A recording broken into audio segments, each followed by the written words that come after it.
The dinner had barely begun when Richard Coleman slammed his glass down. "Get out of my house," he barked, voice slicing through the laughter of his guests. Every eye turned as an elderly man in a worn gray suit, Mr. Harris, Emma's father, froze in shock. He had only stood to propose a quiet toast.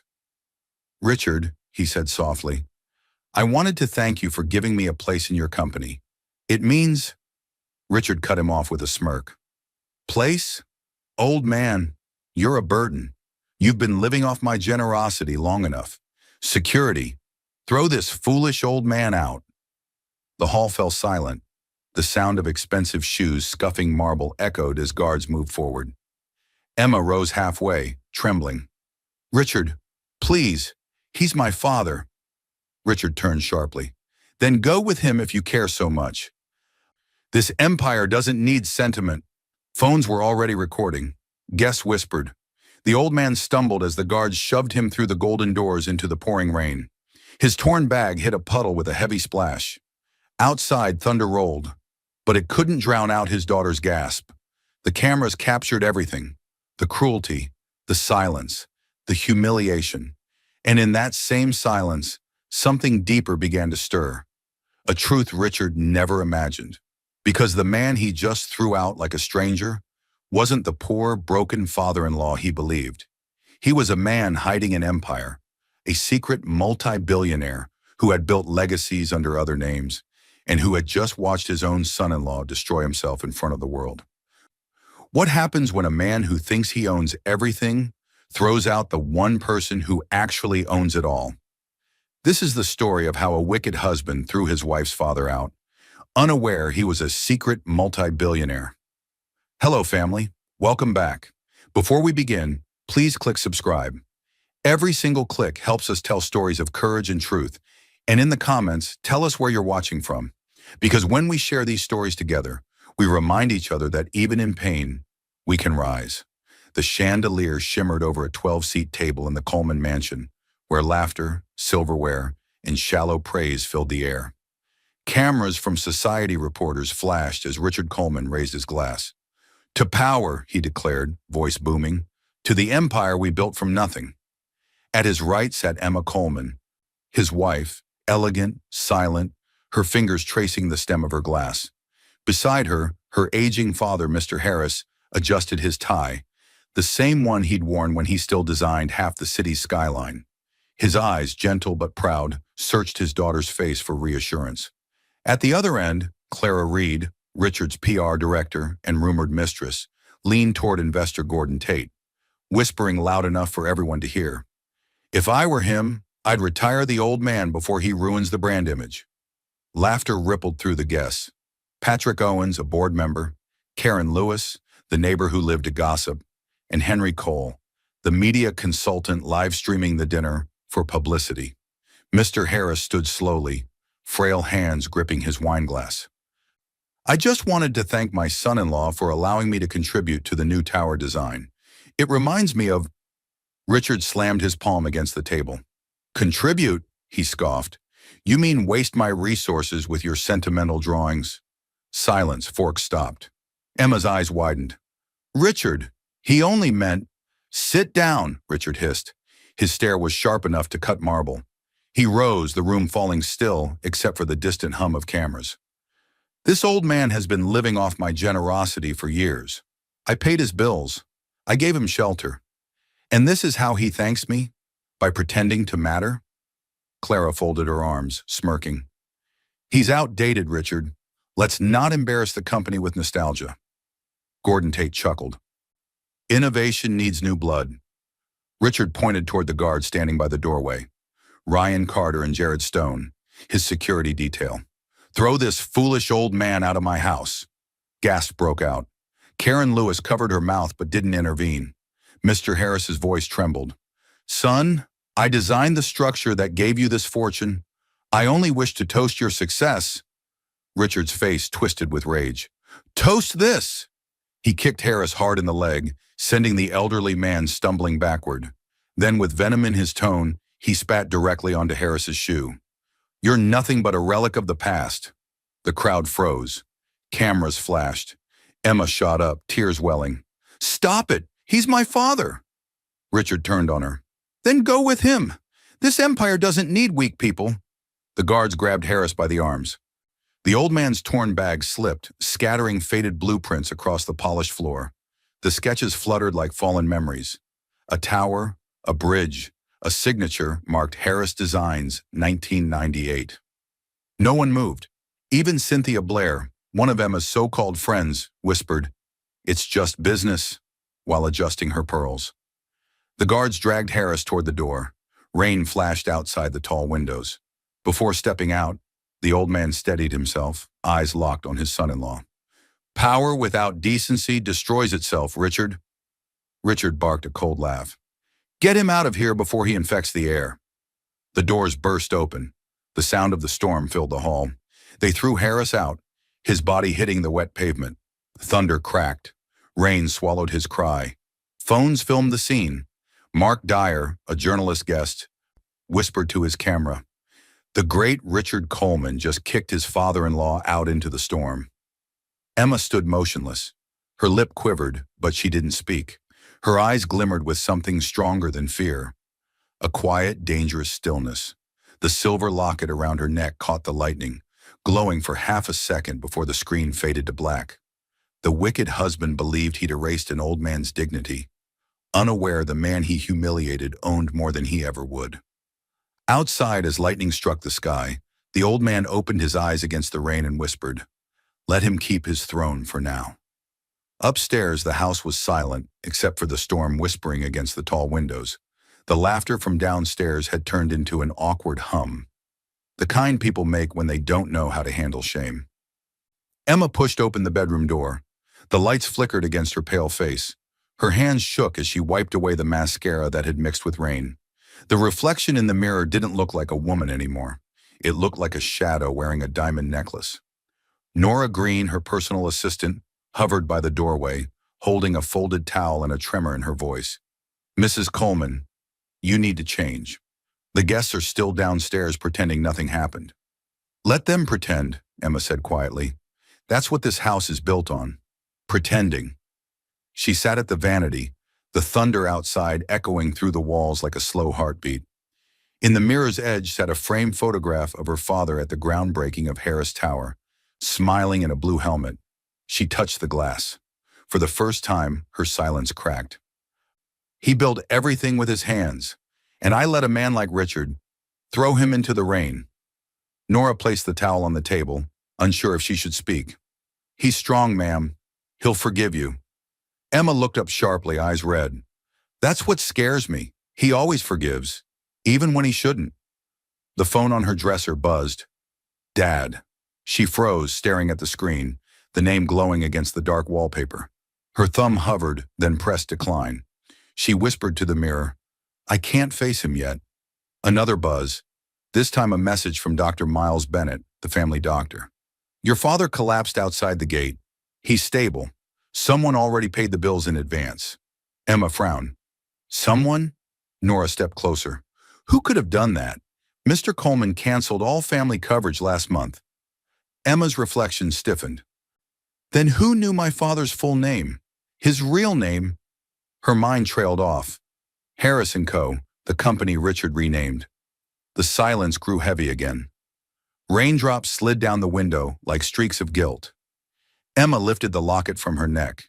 Inside, beneath the tiny photo, was a folded scrap of paper, her father's handwriting from years ago. "Protect our legacy. Trust no one who values power over people." Her voice broke into a whisper. "I didn't protect anything, Dad, but I will." Outside, the thunder softened into distant rumbling, as though the storm itself was retreating. Emma rose slowly, steadier now. Her eyes, once glassy with tears, hardened into quiet steel. She turned toward the mirror again, and for the first time, she didn't look away. The reflection behind her shimmered briefly with the glow of her phone. A new message appearing on screen. "Call me. We need to talk.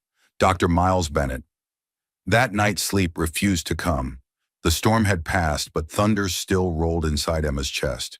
She sat by the window, the city below gleaming with the indifferent glitter of wealth.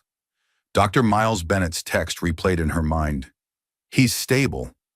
Stable. The word meant alive, but not safe. Her eyes fell on the old chest near the foot of her bed, the one her father had sent years ago with a note she never opened. She pulled it closer, unlatched it, and the faint scent of cedar rose like a ghost from another life. Inside lay sketches of bridges, towers, and homes. Her father's world before Richard Coleman erased his name from it. Each drawing bore a simple signature, Harris & Co. A photograph fluttered free. Her parents, younger, laughing in front of a half-built skyscraper. Her mother, Margaret Harris, wore her construction helmet sideways, teasing him. Her father's arm was wrapped protectively around her, his eyes proud and calm. The same eyes Emma saw in the hospital photo that morning. Her breathing slowed as memories bled through time. She was 9 again, standing in a noisy workshop filled with sawdust and sunshine. Her father knelt beside her, pointing at a blueprint spread across the floor. "Every line matters," he said, tracing the paper with a pencil. "People think buildings make a city. They don't. People do. Build for hearts, not headlines." Back then, the Harris name meant honesty. Their small, firm-designed community schools, not skyscrapers. But ambition had a price. When Harris partnered with a ruthless developer, the man siphoned profits, leaving the firm bankrupt. The press called it mismanagement. Only Emma knew the truth. Her father took the blame to protect the workers he couldn't pay. That was the year her mother died of pneumonia, and the year Richard Coleman appeared, the smooth young broker with promises of safety and stability. Richard's first visit replayed in her mind like a cruel echo. He had walked into their modest living room, expensive shoes leaving prints on the rug. "You have talent, Mr. Harris," he'd said with a smile that didn't reach his eyes. "But you need structure. I can give you that. Through me." Her father had refused then. "I build foundations, not cages." But when Margaret's health declined, money forced him to compromise. Within months, Richard's name stood on the new contracts. Harris & Co. disappeared. The flashbacks ended, leaving Emma trembling beside the open chest. She now saw it. Her father's humility was never failure. It was restraint. He'd walked away from glory because decency mattered more, and she'd married the man who stole both his legacy and his name. She pressed the old photo to her heart. "You were never weak," she whispered. "You were testing all of us." Lightning flashed far away, turning the window into a mirror. Her reflection stared back, eyes steadier, mouth firm. The quiet broke with the faint buzz of her phone. Another message glowed. "You need to see me. There's more you don't know. Dr. Miles Bennett." Emma rose, determination replacing despair. Outside, the city lights dimmed briefly, as if the world itself were holding its breath for what she was about to discover next. If you're watching this and you haven't subscribed yet, please take a second to do it now.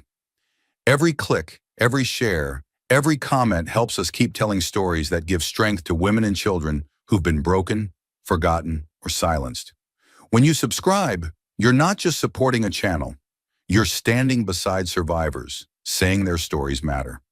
Turn on your notification bell so you never miss a story that could change a life. And in the comments, tell us, where are you watching from and what part of this story spoke to your heart? The next morning, the glass towers of downtown reflected the kind of light that only wealth could command.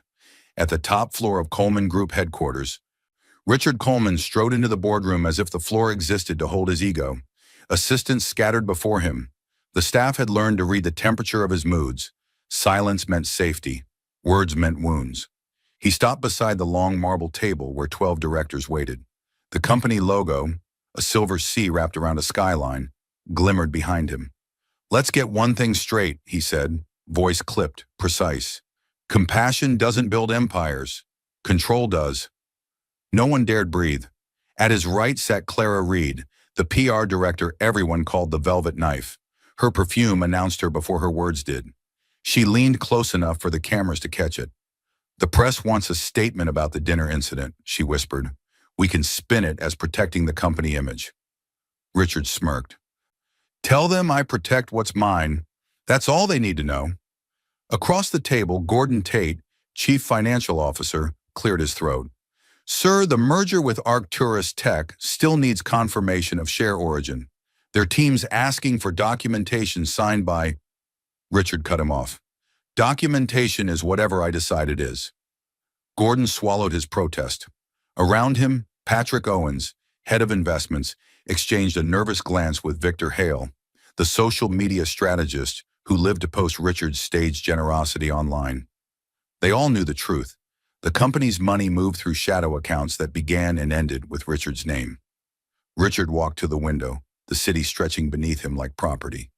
By next quarter, he said, this company becomes Coleman Innovations. Harris & Coors is dead. Sentiment won't save an empire. The name Harris fell into the air like ash. For a moment, even Clara hesitated. You sure you want to erase it entirely? She asked softly. He turned to her, eyes narrowing. History is for the weak. I build the future. Downstairs, clerks whispered as the elevator doors closed. He's on a tear again, one murmured. Someone should tell him the auditors are asking questions. But no one did. Power made them deaf. In the quiet hum of his office, Richard loosened his tie and opened his laptop. Dozens of files filled the screen. Forged transfers, digital seals, signatures that didn't belong to him. He scrolled through them like trophies. Then an unread email appeared at the top. Subject line glowing red. Signature mismatch. Please verify source. Sender, Ethan Ward, junior financial analyst. Richard's smile faded. He didn't know Ethan. A knock followed. Henry Cole, his media consultant, poked his head in. Sir, journalists are asking about Mr. Harris's hospitalization. Richard closed the laptop. Handle it. Tell them the old man's irrelevant. As Henry left, the screen lit again. Another notification blinked. Message copied to external recipient. Richard stared at it, confusion hardening into anger. Somewhere inside the system, someone was watching him. The camera lingers on the email window as the reflection of Richard's face darkens across the glass. The empire beginning to crack, one message at a time. Evening rain had turned the city into silver smoke. Cars hissed through flooded streets. Thunder walked across the skyline. Outside Coleman Tower, an old man leaned against the glass doors that bore his stolen name. Harris & Co. had once gleamed there. Now it read, Coleman Innovations. The letters seemed to sneer. Mr. Harris clutched a rolled blueprint to his chest, the paper damp, his breath shallow. He'd come only to look, just to see what his life had become in another man's hands. A passing security guard recognized him. Sir, you can't stand here. Company policy. I built this, Harris murmured. His voice was almost lost under the rain. Every line, every beam. Company policy, the guard repeated, holding the door. You need to move on. The wind shoved him backward. He steadied himself on a lamppost, coughing. The rain felt heavier now, the kind that bruised the skin. Across the street, a white Bentley slowed. Inside, Clara Reed scrolled through her phone beside Richard. It's trending again, she said. Video from the dinner. People love your confidence. Richard glanced out. For a fraction of a second, his eyes met the old man's. Recognition flickered and vanished into arrogance. He hit the wiper switch. Keep driving. Clara laughed softly. He's still haunting you. Ghosts don't own stock, Richard replied. He's finished. The car rolled on, taillights bleeding red through the storm. At the same moment, Emma's phone rang in the back seat of another car racing through traffic. Nora was driving, knuckles white on the steering wheel. The hospital just called, she said. He collapsed outside the tower. Emma's voice cracked. Which hospital? St. Augustine's. They said he's stable, but they sound worried. Emma stared out the window, the city lights blurring through tears. He went there because of me, because of Richard. Rain hammered harder. Lightning split the sky, white and merciless. At the emergency entrance, Dr. Miles Bennett, mid-40s, practical yet kind, met her with soaked hair and tired eyes. He's conscious now, he said gently. The collapse was from exhaustion and stress. But something unusual. His file shows full private coverage. Someone already paid. Emma blinked. That can't be right. My husband canceled everything. Dr. Bennett handed her the receipt. The payment came from an anonymous offshore trust, the Harris Foundation.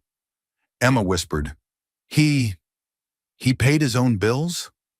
Dr. Bennett's expression softened.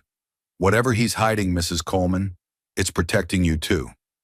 Inside the ward, the monitors beeped steady but slow. Harris lay pale beneath the white sheets. His blueprint rolled beside him like a relic. Emma took his hand.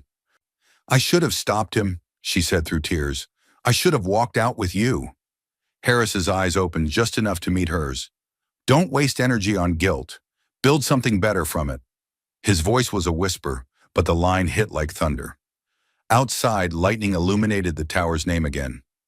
Coleman Innovations. Then the lights flickered, half the sign going dark, leaving only one word visible through the rain. Harris. Emma stared through the hospital window at that half-lit name and breathed. Maybe the world's finally remembering who really built it. Morning light slipped through the blinds at St. Augustine Hospital, soft and golden after the storm. The night of chaos had left the air heavy but still. Machines hummed gently. The rhythm of a slow heartbeat filled the room. Emma sat at her father's bedside, her head bowed against his arm. The sleepless hours had drawn fine lines around her eyes, but they couldn't dull the quiet strength growing behind them. Mr. Harris stirred, his voice rough but steady. You didn't need to stay all night, sweetheart. I did, she whispered.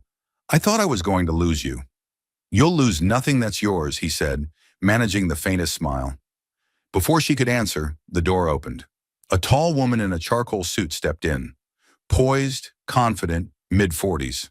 Her name tag read, Ruth Lane. Good morning, Mr. Harris. We received confirmation from Zurich. Your primary accounts have been reactivated. Legal control is fully restored. Emma looked up sharply. Accounts? What accounts?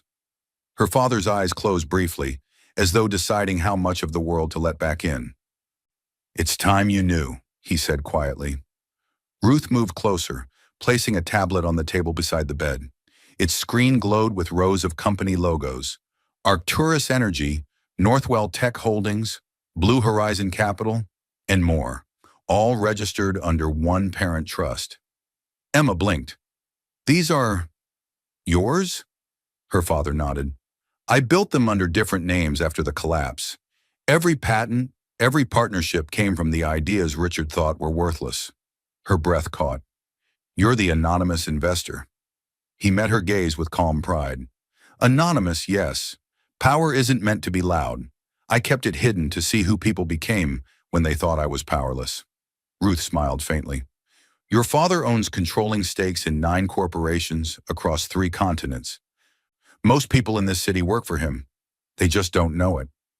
For a moment, the world went silent. The rain outside had stopped completely. Only the low hum of the machines filled the space. Emma's fingers trembled against the tablet. You could have told me.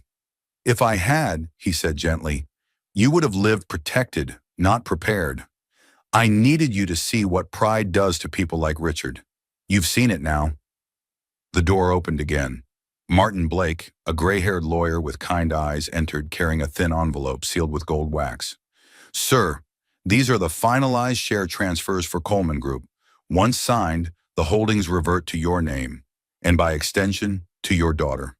Emma stepped back, stunned. Wait, you own Coleman Group? Her father gave a quiet nod. He was never the owner, just a caretaker who mistook the keys for the kingdom. She pressed her hands to her mouth, emotions spilling between disbelief and fury. He threw you out, and you still let him believe he won. That's the beauty of truth, Harris said softly. It doesn't need to shout. It waits. He reached for her hand. Now it's your turn to decide what to do with it. Emma looked down at the pen beside the envelope. Her reflection shimmered in its gold surface as she whispered, Then let's stop waiting. By evening, the rain had given way to a pale sunset. Golden light poured through the hospital window, settling across Emma's face as she sat in silence beside the sealed envelope. The air smelled faintly of disinfectant in awakening truth. She hadn't said a word since signing her name on her father's document. The pen had trembled in her hand at first, then steadied as the weight of inheritance settled on her shoulders. Her phone buzzed. It was Nora, her assistant, loyal and sharp-eyed. Ma'am, she said softly, Clara Reed's been spotted leaving the Coleman Tower with boxes, and the media's saying the old man you kicked out might sue. Emma stood, the quiet of her movement making Nora's voice falter. They think he'll sue? Yes, public sympathy's shifting, but Richard's controlling the narrative. He's calling you unstable, saying you're unfit to manage your own finances. A bitter smile touched Emma's lips. He's terrified. That's what liars do when truth knocks. The door opened. Ruth Lane, her father's financial counsel, entered carrying a leather portfolio. We've traced the Coleman accounts. Every forged signature leads back to Richard. He's transferred nearly $30 million into personal holdings. Nora gasped. $30 million? Ruth nodded. All from your father's legacy. Emma's hand tightened around the armrest. For a moment, the woman who had cried in the rain seemed to disappear. Then let's bury his lies with receipts. Ruth opened the folder, sliding out printouts of digital transactions. We can't go public yet. You'll need to control the board first. Take back the legal seat your father never resigned from. I will. Her tone was calm, almost frightening in its composure. Ruth studied her for a long moment. You sound like him, like your father. Emma looked out the window. Maybe that's what he was waiting for. At that moment, the door cracked open again, and Dr. Miles Bennett entered, sleeves rolled up, exhaustion behind his eyes. He's asking for you, he said quietly. He wants you to see something. Down the hall, the elder Harris lay awake, a small safe box on the bed beside him. This was your mother's, he said as she approached. Inside was a ring, simple silver, engraved with the words, Legacy through Mercy. He placed it in her palm. Power will tempt you to destroy him, but mercy will make you unforgettable. Emma's eyes glistened. Mercy isn't weakness, Dad. It's strategy. Harris smiled faintly. Then you've learned. As she left the room, the sun broke through the clouds fully, flooding the hallway in white gold light. Outside in her car, Emma scrolled through her phone, the screen filled with Richard's smug face from a new press conference. My wife's family has no claim here. Her expression didn't change.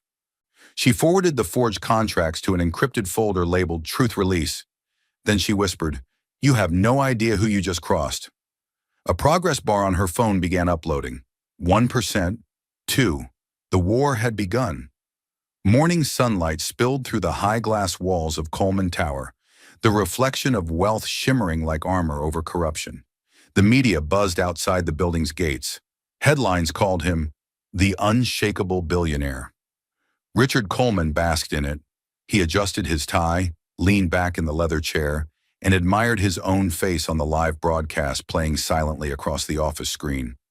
Across from him sat Isabella Moore, striking, confident, the kind of woman who treated attention as currency. Her red silk dress was the loudest thing in the room. The press adores you again, she said, crossing her legs slowly. The pity angle worked. Poor husband betrayed by his unstable wife. Richard smiled, the kind that never reached his eyes. People love power, Isabella. They forgive anything wrapped in confidence. She laughed softly. And what about her father? They say he's still in the hospital. He's nothing, Richard replied, standing to pour himself a drink. A foolish old man with delusions of relevance. He's lucky I didn't press charges for trespassing. Isabella tilted her head. You enjoy stepping on people who built the ground you walk on, don't you? He turned to her, voice cold. I enjoy winning. But the calm in his tone couldn't hide the subtle tremor in his hand. His phone buzzed. A message from Gordon Tate, the CFO. We need to talk. Urgent irregularities found in the original ownership files. Richard locked the screen, pretending not to see it. Lunch at La Bella later? He asked, masking the crack in his voice. Isabella rose gracefully. Of course, but don't let your empire drown while you toast your reflection. She walked out, perfume trailing behind her like smoke. The moment the door closed, Richard's face hardened. He opened the message. Attached were 3 scanned contracts, everyone bearing his forged signature beside the initials, H or H. He frowned. H. Harris. For the first time, his certainty wavered. Across the city, inside a quiet conference room at the Harris Foundation, Emma met with Ruth and Nora. On the table lay those same contracts, proof of Richard's theft. Nora whispered, He doesn't know we already have the originals. Emma's gaze was ice. Let him think he's untouchable. Fear tastes better when it ripens. Meanwhile, at the tower, Richard stepped into the corridor, confidence reheated by denial. His loyal PR chief, Clara Reed, met him halfway, phone in hand. "Richard, one question. Who's Ethan Ward?" He stopped. "Who?" "The analyst who sent the audit alert. He's missing. Left the city last night." For a brief second, the Empire's hum faltered. Elevators pinged. Lights flickered. Cameras flashed from the lobby below. The noise of a world beginning to turn. Richard forced a smirk. "Find him. Pay him off." Clara hesitated. "And if he's not for sale?" He straightened his cuffs. "Then bury him with paperwork." But as the elevator doors slid shut, his reflection stared back. And for the first time, it didn't look certain. Micro cliffhanger. His phone vibrated again. A new message appeared from an unknown number. "Truth always comes home. HH." Richard froze, pulse quickening. The cracks had begun. By midweek, the once gleaming world of Coleman Innovations was beginning to sound different. Whispers replaced applause. Smiles became glances. And every closed door seemed to hum with the same question: what's happening to Richard Coleman? On the 21st floor inside the executive lounge, two junior partners whispered over their coffee. "They say the board's calling an emergency audit," one murmured. "Something about falsified signatures." Another leaned closer. "I heard the Harris name is back on the documents, but wasn't that company absorbed years ago?" Across the hall, Gordon Tate, the CFO, stared at his laptop, beads of sweat forming on his temple. On his screen blinked an email from an anonymous account. "Check the source code of the audit files. The truth is buried there." He scrolled and froze.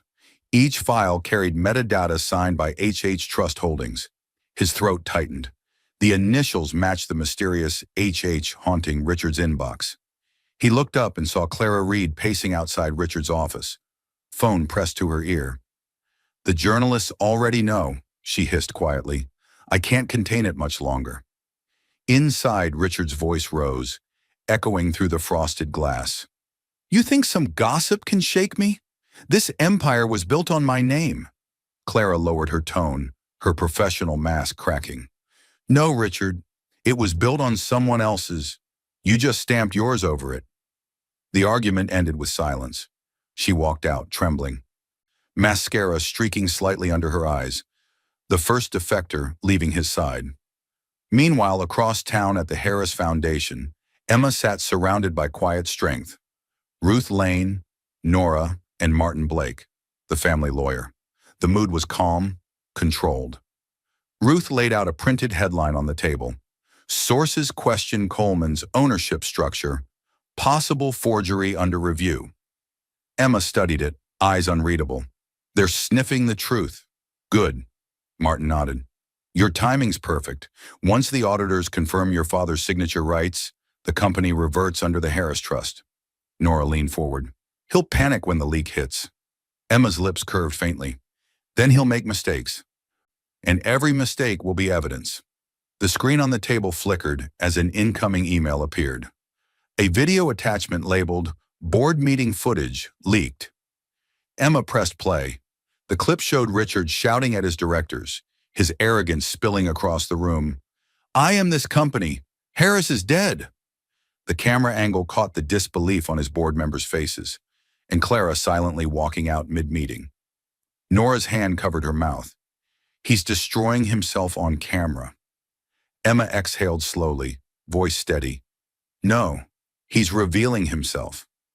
At that same moment, inside the tower, Richard watched the same video trending on every news feed, disbelief widening his eyes.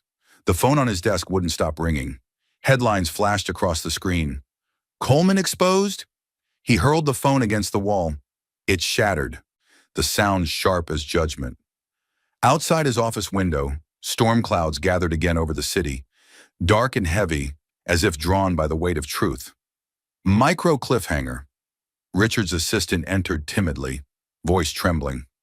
"Sir, the auditors are downstairs. They want to see the original ownership deeds."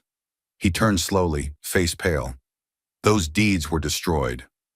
The assistant hesitated. "No, sir. Someone just delivered them.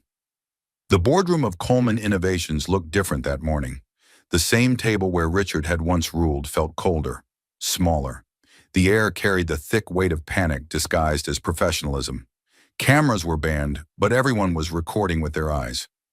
Richard stood at the head of the table in his signature Navy suit, smile stretched tight as glass. "Let's make this quick," he said. "We all know these allegations are baseless." At the far end sat Ruth Lane, calm as marble, flanked by Martin Blake, the family lawyer. Both had arrived uninvited, but with legal authority. Behind them, Emma Coleman stepped into the room. The room stilled. Every whisper died. Her entrance was simple yet unnerving. White blouse, gray blazer, hair pinned back, no jewelry. Power without decoration. Richard's smirk flickered. "You don't belong here, Emma. This is a private board meeting." She walked to the opposite end of the table and placed a sealed folder in front of her. "Private?" Her tone was steady. "Then why does it involve stolen property?" A few directors shifted uncomfortably. Ruth opened the folder, sliding out original deeds and signed certificates. "These are the founding documents of Harris & Co. Inc., the company that preceded this one. They prove the merger was executed under forgery." The directors exchanged looks. Gordon Tate leaned forward, voice dry. "Forgery?" Richard forced a laugh. "That's absurd. Those papers were destroyed years ago." "Destroyed," Ruth said softly. "Or hidden." She turned the final page. Every signature bore two names: Henry Harris, founder, and Emma Harris Coleman, beneficiary. Richard froze. "What is this?" Emma's voice sliced the silence. "It's your reality, Richard. The company you built your empire on belongs to my family. And as of this morning, I've re-registered full ownership under the Harris Trust." A pulse of murmurs spread through the room. Richard slammed his hand on the table. "You can't do this." "You already did," she replied, "when you forged my father's name. When you took what wasn't yours, the law just caught up." Behind her, Ruth handed Martin a stamped court injunction. He placed it gently on the table in front of Richard. "Effective immediately, Mr. Coleman is suspended pending investigation." The color drained from his face. Emma didn't raise her voice. "You threw my father into the rain and called him useless. Now you'll learn what real power looks like when it's silent." Richard looked around for support. None came. Clara Reed stared at the table. Gordon avoided his gaze. Even the security guards at the door waited for instruction. From her. Emma gathered the folder, her tone even. "This company will return to its purpose, integrity over greed. You're no longer welcome here." As she walked toward the exit, Richard shouted after her, voice cracking. "You think this is over?" She paused at the door, turning just enough for the light to catch her eyes. "It's just beginning." Micro cliffhanger. Behind her, the boardroom erupted in noise. Phones ringing, news alerts flashing, and one screen lighting up with the headline, "Emma Harris Coleman named new CEO of Coleman Innovations." The sun had barely risen before the city erupted. Screens flashed. News anchors spoke over each other. Across social media, the name Richard Coleman burned like wildfire. Corporate forgery scandal unfolds. CEO accused of stealing late father-in-law's empire. Exclusive. Leaked footage of boardroom confrontation. Outside Coleman Tower, reporters crowded behind barricades. Microphones glistened under the morning light. Helicopters hovered above, circling like vultures. Inside his penthouse office, Richard stood before the massive window, watching his empire rot in real time. His reflection looked older, desperate. Behind him, Clara Reed placed her phone on the desk, avoiding his eyes. "It's everywhere," she whispered. "You're trending #1 worldwide." Richard spun around. "Damage control. I'll release a statement. I built this empire, Clara. One viral headline won't—" She interrupted, her voice trembling. "The audit confirmed everything, Richard. Every signature, every account. They've frozen your assets. The board has voted you out." He blinked as though language itself had betrayed him. "What did you say?" "I'm sorry," Clara said softly. "You don't run this company anymore."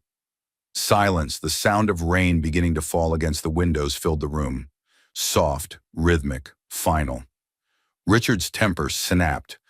He slammed his hand against the desk, sending a glass crashing to the floor. After everything I built, you didn't build it, Clara said, stepping back. You borrowed it, and then you broke it. She turned and left, closing the door with quiet mercy. Alone, Richard looked at the portrait on the wall, himself smiling beside the company logo. He ripped it down. The glass shattered, reflecting his own fractured face. Downstairs, the lobby filled with reporters. The first voice rose. Mr. Coleman, are the documents real? Did you forge your father-in-law's signature?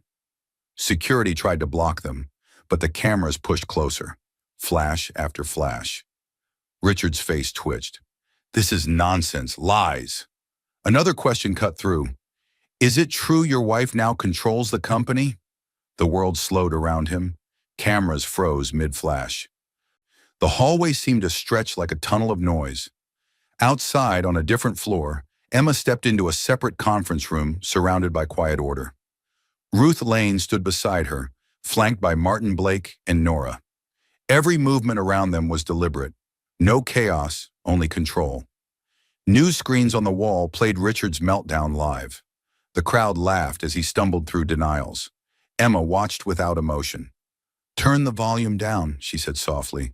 Let the noise destroy itself. Nora whispered, He's losing everything. Emma's tone was calm, almost serene.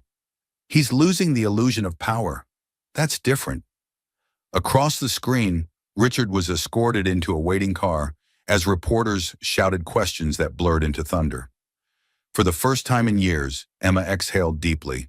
The air felt lighter. As she walked toward the elevator, the reflection of the company's new name appeared on the wall plaque beside her. Harris Foundation for Renewal. Micro cliffhanger. In the reflection behind her, a flash from a camera caught her calm face. The photo would go viral within hours with a single caption. The woman who took back everything. The courthouse was a battlefield of cameras. Every seat filled. Every journalist waiting for blood. The trial of Richard Coleman versus the Harris Trust had become the nation's favorite redemption story. The arrogant husband finally facing truth. Richard entered in a wrinkled navy suit, wrists trembling, though he tried to hide it. Gone was the confident titan. What remained was a man drowning in his own image. Across the aisle, Emma sat beside her father and Ruth Lane. Her posture was perfect. Chin raised, eyes steady, expression unreadable. No jewelry, no makeup, only clarity. The judge's gavel hit once, and the courtroom fell silent. After reviewing the evidence presented, the judge began, this court finds overwhelming proof of fraudulent ownership transfers, forged signatures, and misappropriation of funds belonging to Harris & Co. Now the Harris Trust Foundation. Richard's breath quickened. His lawyer whispered something about appealing, but even he sounded hollow. The judge continued. Therefore, effective immediately, all holdings, shares, and corporate assets of Coleman Innovations revert to the Harris Trust. Mr. Richard Coleman is hereby charged with corporate fraud, document forgery, and perjury. The room erupted. Reporters shouted questions. Cameras flashed so fast the light became thunder. Richard's voice cracked. You can't do this. This is my company. The judge's tone hardened. Your deceit made it hers. He turned toward Emma. Mrs. Coleman, the court recognizes your rightful ownership and applauds your restraint throughout these proceedings. A brief murmur of admiration rippled through the crowd. Emma simply nodded once. Grace without triumph. Richard's face flushed red with panic. She planned this. She manipulated everyone. No one listened. The prosecutor spoke clearly. Your mistress, Miss Isabella Moore, has submitted a sworn statement confirming she handled the forged signatures at your request. A gasp rippled through the room. Richard froze. What? The door to the witness stand opened, and Isabella stepped in. No red dress this time, only a black blazer and trembling fingers. Her voice quivered. He told me it was routine paperwork. I didn't know it was theft. When I realized, I tried to leave, but he threatened me. Richard's face twisted. You liar! The judge silenced him with one glare. Isabella continued. He promised me the company, the shares, the mansion, everything. But I saw the truth. He used me like he used everyone. Emma's gaze never shifted. Not once. Isabella stepped down, eyes glassy with guilt, then paused before leaving the courtroom. She turned slightly toward Emma and whispered under her breath, "I'm sorry." Emma didn't respond, but her silence carried mercy, the kind that hurts more than anger. The judge's voice cut through again. "Mr. Coleman, your accounts are frozen. The properties under your name are repossessed by the state pending investigation." Richard swayed slightly. "Please, I have nothing left." "Then perhaps," the judge said, "you'll finally understand what it's like to take everything from someone who gave you everything." Two uniformed officers approached. The metallic click of handcuffs echoed louder than the reporter's questions. Richard flinched. "Wait, this can't... Emma, please say something. I loved you." Emma's voice was calm, almost serene. "You loved control. That's not love." The crowd watched as the once powerful billionaire was led through the aisle like a ghost of arrogance passed. The cameras followed every step. The fall of a man who thought he owned the world. Outside, the steps of the courthouse became a stage of poetic justice. The sky broke open with late sunlight. No storm, just clarity. Journalists shouted, "Mrs. Coleman, how does it feel to reclaim your family's legacy?" Emma paused before the microphones, her father's hand steady on her shoulder. "It's not about revenge," she said softly. "It's about restoration. My father built something honest. I'm just giving it back to its rightful place." Her words spread across every network within minutes. The same people who once pitied her now quoted her as a symbol of grace. Meanwhile, blocks away, Richard sat in the back of the police van, wrists cuffed, staring out the window as the city blurred past. He saw billboards once bearing his name replaced by Harris Foundation for Renewal. He saw a photo of Emma on a digital screen. Calm, radiant, powerful. The same crowd that once applauded him now cheered her. Inside the van, his reflection stared back in the dark glass. Hollow, defeated. He whispered, "I had everything." The officer beside him replied quietly, "And you threw it away." The van turned toward the detention center. Reporters followed on motorbikes, cameras flashing like relentless judgment. By evening, the news anchors spoke in unison across networks. Former CEO Richard Coleman sentenced pending full investigation. Assets seized, reputation destroyed. Wife who once suffered humiliation now heads multi-billion-dollar foundation. In her office overlooking the skyline, Emma stood at the window. The city glowed beneath her. Same view Richard once claimed as his. Her phone buzzed with hundreds of messages, congratulations, interviews. She ignored them all. Instead, she lifted her father's ring to the light and whispered, "He's gone, Dad. It's over." From behind her, Ruth spoke quietly. "You didn't just end him, Emma. You ended a legacy of arrogance." Emma smiled faintly, watching the horizon fade into soft gold. "No," she said. "I replaced it." Far below, Richard's prison van disappeared into traffic, swallowed by the very city he once ruled. And on every screen across the nation, one image trended. Emma's calm face under the headline, "Grace After Ruin, the woman who took back everything." The city's light had changed. The storm that once mirrored chaos now reflected calm. Golden skies over glass towers carrying a new name, the Harris Foundation for Renewal. Weeks after the verdict, Emma arrived at the foundation's first public launch, a charity gala held in the same grand ballroom where Richard once humiliated her. Cameras lined the red carpet, but this time, the attention belonged entirely to her. Inside, the crowd applauded as she took the stage beside her father. Her speech was brief and steady.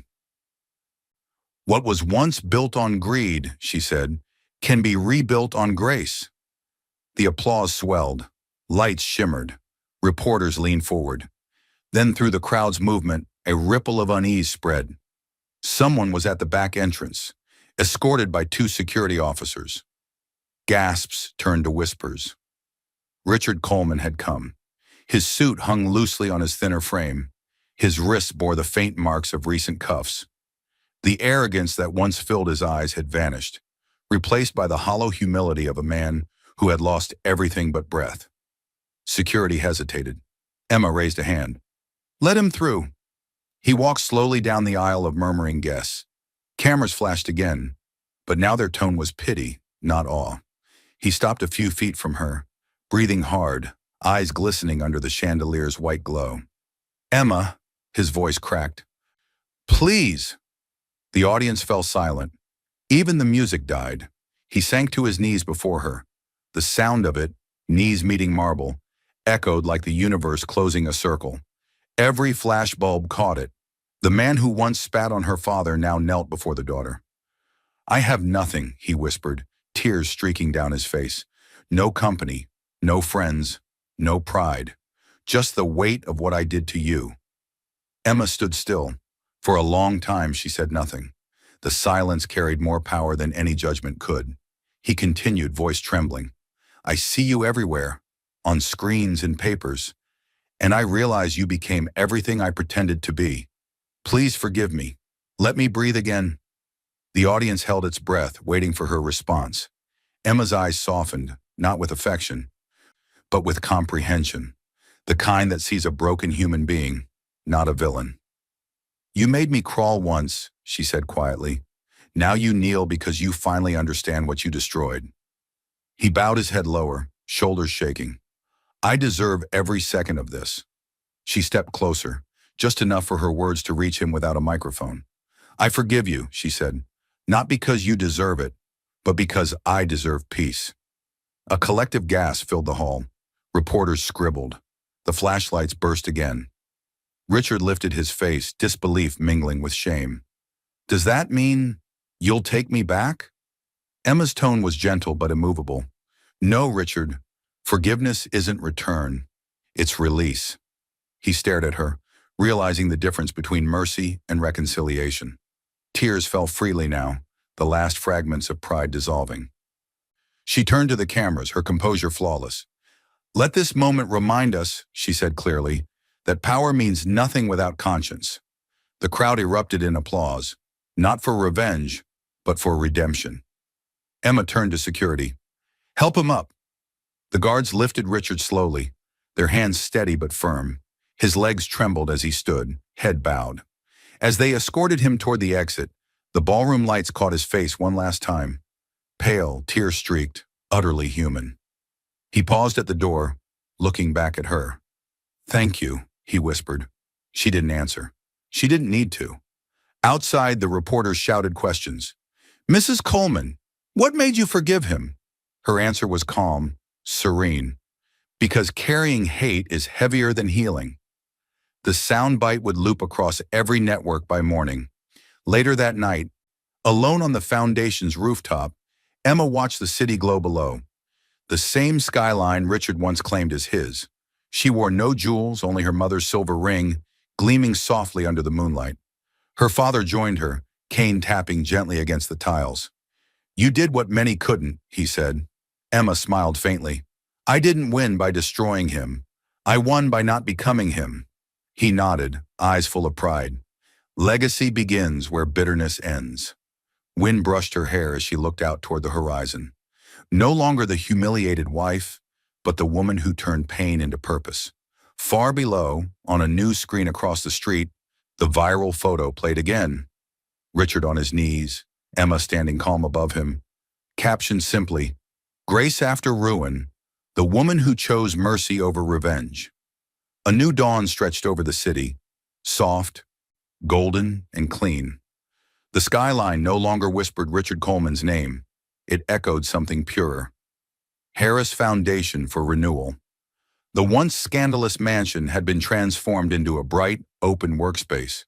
Where gold statues once stood, there were now children's drawings pinned to the walls.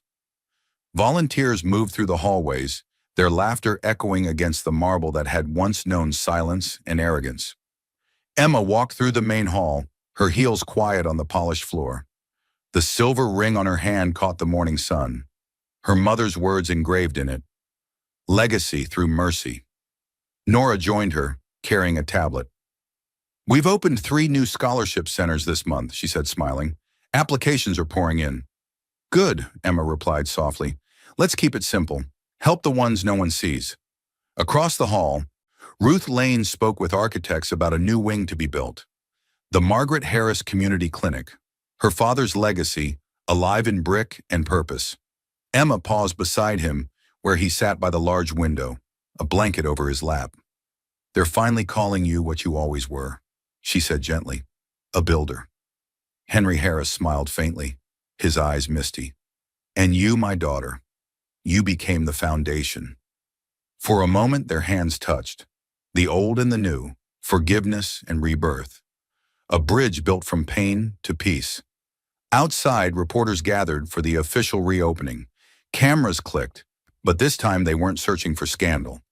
They were capturing redemption. Emma stepped to the podium, her voice calm and clear. "There was a time when these walls represented greed and pride," she said, "but today they represent healing. Every stone of this place was rebuilt not by power, but by perseverance." Applause rose softly, not thunderous, but respectful. She continued, "To every woman who has been silenced, betrayed, or forgotten, this is proof that your story isn't over. Pain is not the ending. It's the beginning of understanding your worth." The crowd stood, applause growing, echoing through the open sky. From a distance, a single newspaper headline fluttered in the breeze on a vendor's stand. "From betrayal to blessing, Emma Harris Coleman, the woman who rebuilt her world." As the event ended, Emma stood alone for a moment in the garden, sunlight filtering through the trees. She closed her eyes and let the warmth touch her face. Not the harsh light of exposure, but the soft glow of renewal. Her father's voice echoed in her memory. "Build for hearts, not headlines." She smiled, whispering, "I finally understand." Nora called from the doorway, "They're waiting for you inside, Mrs. Coleman." Emma turned, eyes calm, shoulders straight. "Tell them I'm coming." She walked back through the glass doors, into the legacy she'd built, not from revenge, but from grace. The camera rose above the mansion, revealing the engraved words on its new entrance arch. "The Harris Foundation, built on forgiveness."